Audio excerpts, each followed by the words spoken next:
Hello everyone, welcome back to another episode of r/ProRevenge. In today's episode, Sweet Revenge. Why you don't steal liquor from a rural small-town bar. Don't want to give me access? Here you have hundreds of emails. Before we get started, make sure to subscribe so you will never miss a video. So let's get started. Sweet Revenge. So for starters, this is from about 2 years ago now. I used to work at very well-known pizza chain restaurant. If Scooby-Doo could say it, it would called Romano's. I first started out there as just a cashier and would just do the normal stuff, running the register and placing orders. I eventually learned how to make the pizzas. Over time, the store manager wanted to promote me to shift runner. For those who don't know what that is, it's a step below assistant manager. So when I promoted, I'd be in charge of running the shift and delegate roles for the shift and tell employees when they could leave. Anyways, getting off topic. While I was working there was a guy who started there that had worked there before.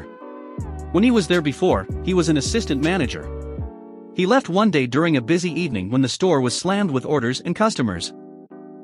He apparently got too stressed out and couldn't handle it anymore. So 2 years later he comes back, but now as a delivery driver. When he first started for the second time, I didn't know who he was and I had never met him before that. He seemed nice at first. After a few days he kept trying to be the person in charge. I had to put him in his place a few times when I was running the shift.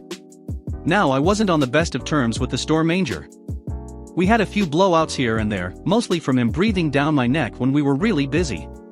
I snapped at him and told him to back off and let me do my damn job. So when I went to him to tell him about the delivery driver, we'll call him Brad, was trying to act as a manager, he didn't seem to really care. Alright, whatever. I was talking to the one assistant manager that I was friends with, we'll call him Chad. I had told him the deal and he told me to just tell him off. The next shift I worked with Brad, he again tried acting as the manager. I told him he isn't an assistant manager anymore and he's driver and needs to stop as I'm the one that's in charge of the shift. He huffed and walked away from me. Everything was fine for a while. Well, one day I was sitting in the office taking care of a few things on the computer, and in comes Brad. He starts talking to me about an order and just messing around with me. As I'm finishing up on the computer, he kneels down making it look like he's picking something up off the floor, so I don't pay him any mind. Next thing I know, he's jabbing a finger into my breast. I froze, unsure of what to do. A million things ran through my mind in a split second. Now before I continue on, I should note, this isn't the first time to happen to me in my life. When I was in high school, a guy thought it would be funny/cool to grab my breast as hard as he could. One day we were on the bus. In the end I beat the living hell out of him. It took a few people to keep from doing some real damage. He then got expelled from the school. A year or two later I had moved and a similar situation happened on the bus again. This time, I didn't get a chance to do anything because the school bus pulled up to his stop and he ran off the bus.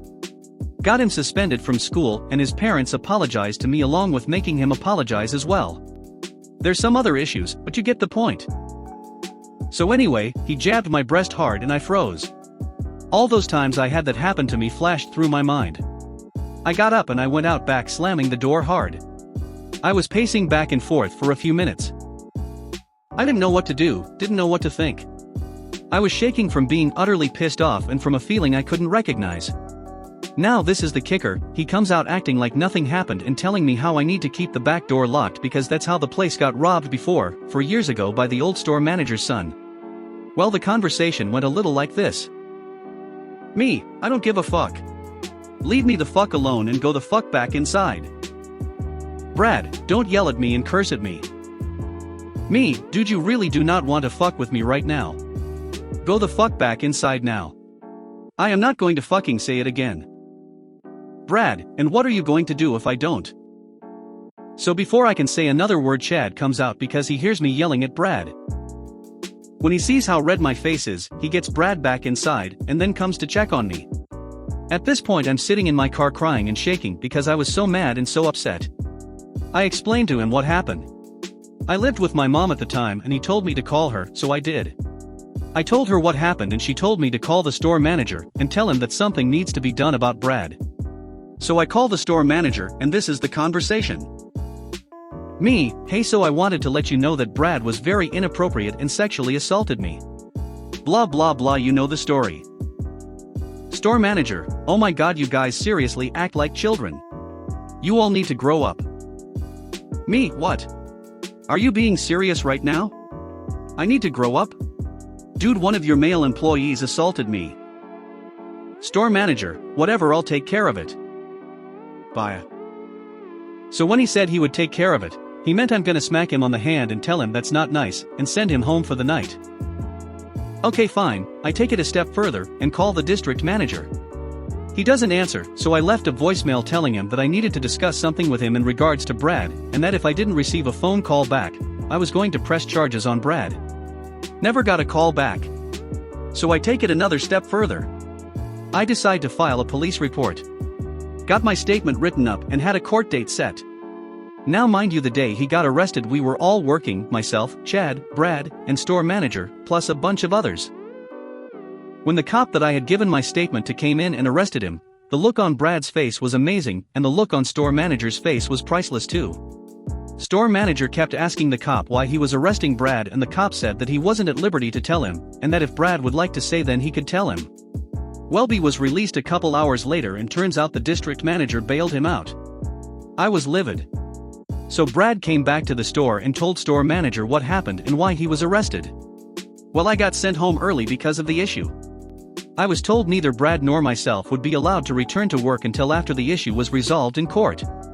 Well, my mom worked next door, and guess who she seen back at work the next day having a jolly OL time with store manager and district manager? You guessed it, Brad was back at work already. I call up the district manager and ask why Brad is allowed back, but I'm not. He spews a bunch of BS about how I have a toxic relationship with store manager, and that's why I'm not allowed back, and then offers me to work at a store over an hour away from me, not guaranteed the same position and pay. I told him to shove the job up his ass and to fuck off with that bullshit, and hung up on him. Court day comes, I show up and head over to my lawyer and my support lady that was there. The hearing gets underway and the verdict, not guilty. Great. If only I had gotten this guy who will call Zach to come, not his real name for privacy reasons. Remember how I said Brad used to work there a few years ago? Well, that's when Zach was there. Zach was 16 then and Brad was 32. He told Zach to get down on his knees and to suck daddy's balls. If Zach had come to the hearing, I could have gotten a guilty verdict. But because I had no proof of what he did, he got off free. Well, this is where my revenge takes place. My entire family found about what happened, and I legally couldn't take to social media for legal purposes, but nothing ever said my family couldn't. Little did Brad, store manager, and district manager know, my family had a lot of connections and ties in the community. Within a day everyone in the town and in surrounding towns too, found out what had happened. Well, needless to say, they lost a lot of business. Romano's fired district manager, store manager, and Brad. They aren't ever allowed to work or come into any of the stores ever again. On top of that, somehow in the midst of things, someone in town found out that the DM was cheating on his wife and told her. She divorced him and got everything. Everything could have been fine had DM called me back or even just sided with me. But nope, he wanted to side with a pedophile/predator. In the end, I still came out on top. Why you don't steal liquor from a rural small-town bar? So, full disclosure, this story isn't mine, it comes from a friend of my father's, and is a couple decades old. This means I don't have all the details, but luckily, neither do I have, or remember, anyone's names, so we won't have to worry about privacy slips. My only regret is that I probably won't be able to answer a lot of questions beyond conjecture.